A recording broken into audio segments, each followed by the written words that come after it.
Muraho neza bene data, reka tubasuhuze kandi tubifuriza kugubwa neza. Uwiteka abahire. Turagarutse mu cyigisho cya kabiri, mu cyigisho cyiza cyane tugiye kugezwaho na mwene data twicaranye hano. Tujya tubana ibyigisho byacu, reka tumwakire abasuhuze noneho anabibwire dukomeze n'ibyigisho byacu. Ndabasuhuje, nitwa Aimable Nshimiyimana. Murakoze cyane. Nanjye nitwa Kugize Jean Pierre. Reka dusabe mwene data Aimable asenge mbere yuko dutangira iki cyigisho cya kabiri. Data wera, manigira neza, ihora twitaho igihe cyose. Urakoze kuko uturamukije tukaba tugiye kwiga n'ijambo ryawe muri iki gitondo. Ubuntu bwa n'imbabazi zawe reka ryo utiyobora, kandi amagambo wandikishije abura uko adusobanurira. Buri muntu wese umuhe gukora igikwiriye akurikije ibyo mu ijambo ryawe. Dushoboza mu izina rya Yesu. Amen. Arakoze cyane mwene data Aimable. Dukomeje kubararika kuri iyi channel, turi kwiga ibyigisho bitubwira ngo iby'ingenzi bigize ubuhanuzi. Tugeze ku cyigisho cya kabiri. Ni icyigisho tugiye gutangira kuri iyi tariki ya 5 Mata. Ni kuwa mbere w'isabato, ariko iki cyigisho kiratubwira ngo intumwa y'Imana ku bami. Rero abo twabanye mu cyigisho cya mbere twigishijwe na mwene data Aimable, twabonye buri ijambo ry'ibanze ku buhanuzi. Reka twakire mwene data Aimable adusomere umutwe w'icyigisho ariko anakomeze n'ingingo yo kuwande. Ni karibu Aimable. Urakoze cyane. Icyigisho cya kabiri kiravuga ngo intumwa y'Imana ku bami. Isomo ryo kuzirikanwa riboneka muri Daniel 4:17. Maze abo basore uko ari bane Imana ibaha kujijuka no kuba abahanga mu byo bigishwa no mu by'ubwenge, ariko Daniel yagiraga ubwenge bwo kumenya ibyerekanwa byose no gusobanura inzozi. Rero aya magambo tutakomeza kugenda tugarukaho mu cyumweru cyose.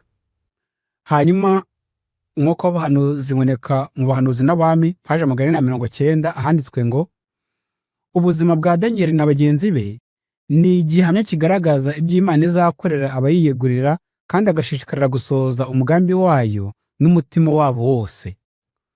Rero amagambo agaragaza neza ukuntu Daniel na bagenzi be bitwaye ibwami, kandi uko abahindahemuka ku Mana bakayigira nyambere, ndetse Imana akaba ari bishikiriza muri byose. Niko abakirisito, abana b'Imana bose akwiriye kugenza muri iki gihe.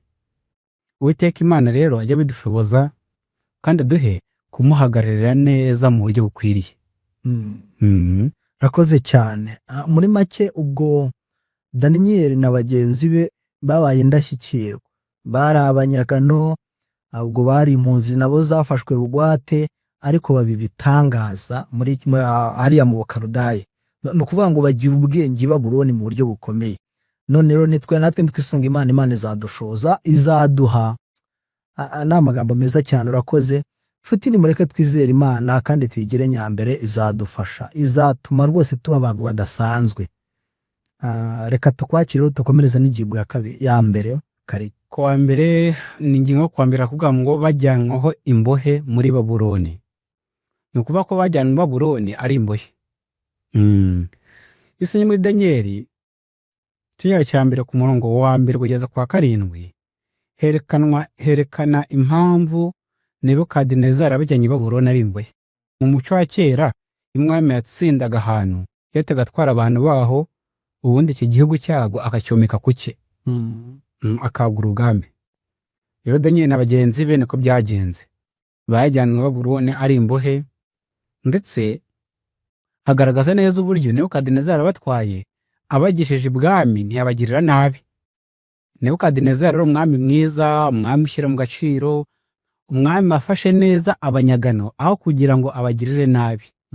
Rero ahangaha herekana neza uburyo Nebukadinezari abagejeje Babuloni, Daniel na bagenzi be bose bivugwa yuko bari abana b'ubuhungu burira bakomokaga mu rugo rw'ibwami.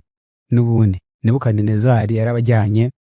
Icyakora nubwo mu gice cya mbere havugwamo Daniel na bagenzi be gusa, ariko Nebukadinezari igihe agwataga Yerusalemu yajyanye iminyago cyangwa se imbohe abantu benshi cyane, abantu barenga 1000.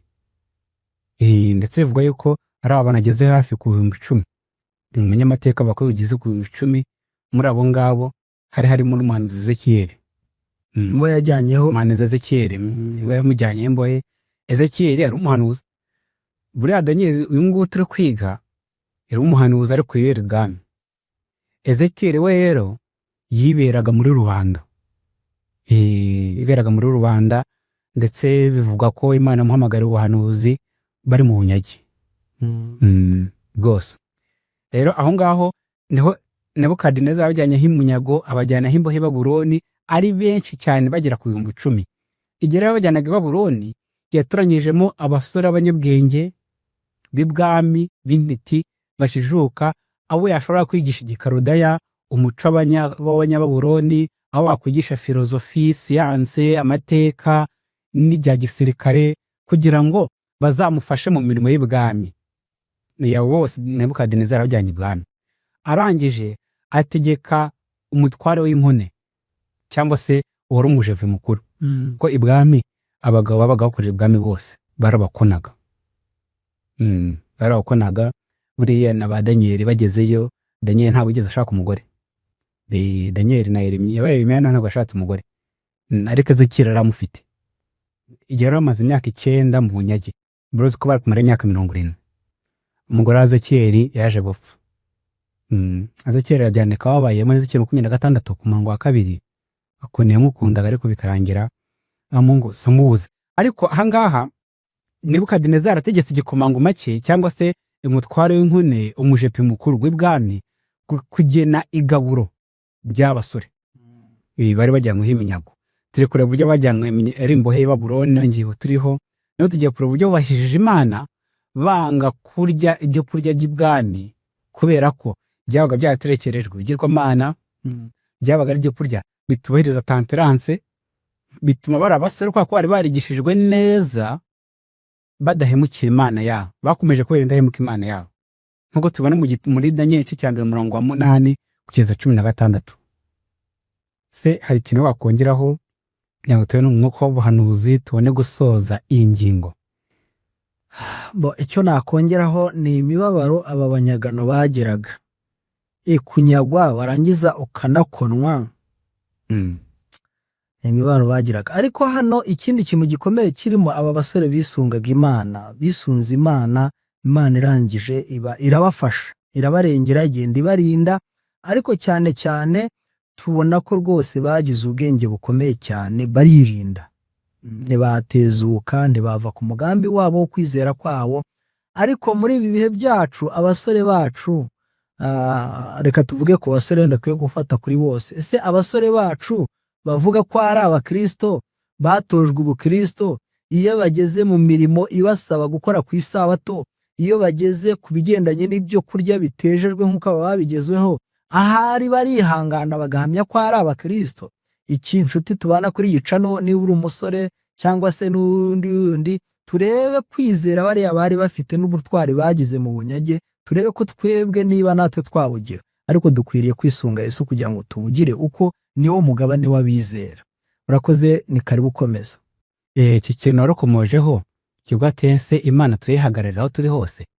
Hano mu gitabo cy'abahanuzi n'abami paje 481 na 482 handitswe amagambo agira ati, barabasore nye nibo bahungagaho, nta nubwo bahangaye kwishyiraho ingaruka z'ikinege ziva ku kudamarara no gukura mu by'umubiri, mu by'ubwenge no mu by'umwuka.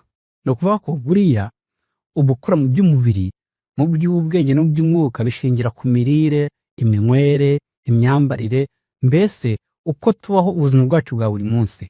Bo rero bahagarariye Imana muri byose. Kuyihagararira bituma Imana ibona yuko koko bayihagarariye by'ukuri, kuko byatumye basigasira impagarike mu by'umubiri, mu by'ubwenge no mu by'umwuka. Rero natwe Imana ijye idushoboza, kandi nk'uko Daniel na bagenzi be igihe bashyirwaga imbere igeragezo gikomeye cyo kwizera kwabo, bashyize imbere gukiranuka kw'Imana, aba ariko natwe tugenza batubere icyitegererezo, kandi Uwiteka Imana azabidushoboza no bidufasha umwanzuro mwiza. Ngo banze no kunywa vino, kubera ko ngo buyumvagamo nk'abakozi b'Imana, kandi abakozi b'Imana babuzwa kunywa vino. babuzwaga kunywa vino muri kiriya gihe. Rero hano harimo ibyigisho byiza cyane. Bajyanwaho imbohe muri Babuloni. Iyi ni ingingo ya mbere idutangira iki cyigisho kitubwira ngo intumwa y'Imana ku bami. Intumwa y'Imana ku bami rero birerekana nta gushidikanya n'aba basore babonarano bajyanwe i Babuloni batuma ku bandi. Burya natwe cyangwa se hari n'ubuzindi nzira Imana ishobora gukoresha natwe ubwacu tugatuma ku bami, ariko tubaye twirinze tukaba abantu biteguye. Kandi birashoboka. Ese abantu bo ntibakeneye ubutumwa bwiza? Bariya ba mbere ko bari bakeneye ubutumwa bwiza, n'uyu munsi niko babukeneye. Ni iki gihe nawe turi gukora kugira ngo ubutumwa bugere no ku bantu? Nshuti, nimureke dusenge kugira ngo Imana ice inzira ubutumwa bugende bugere aho dutekereza n'aho tudatekereza. Reka twakire mwene data Aimable agira icyo yongeraho. Mu gusoza reka twongera akantu kamwe gatoya. Yego. Hano ku mirire ya ba Daniel, Bibiliya yera ivuga yuko ngo bisabiye ibishyimbo n'amazi. Aho ku by'ukuri igihe ikomeje gusesengura, hari ibyanditswe inyandiko zivuga neza yuko biriya byo kurya basabye ntabwo ari ibishyimbo tuzi mu Rwanda byonyine, ahubwo n'ibikomoka ibinyampeke, ibinyamisogwe, mbese biriya bikubiyemo n'ibigori n'umuceri, mbese biriya binyampeke byose. Ririya jambo risobanura ibishyimbo muri Bibiliya yera, muri Bibiliya y'umwimerere y'Igiheburayo ya kera, iryo jambo ryanasobanura n'ibyo byose. Rero turagira ngo tujye tuyifata nabi tukagira mu batunzwe n'ibishyimbo gusa, ahubwo ni ibinyampeke n'ibinyamisogwe muri rusange. Yego. Ababishaka muzabyiga muri cya gitabo ijambo ry'ibanze ryatubarangiye cy'ubusobanuro bwa Daniel n'ibyahishuwe, bisobanura mu buryo bwimbitse. Rero nshuti, rwose nimureke twivomere muri Bibiliya, kandi Imana izadufasha kuko irashaka ko tubyiga tukabimenya tukabisobanukirwa, ariko ntibigarukire ku kubyiga gusa, ahubwo bikanahindura n'imibereho yacu. Rero tubifurije ibihe byiza, tubifurije gukomeza kuba hafi yacu kugira ngo dukomeze dusangire mu izina rya Yesu. Amen. Amen.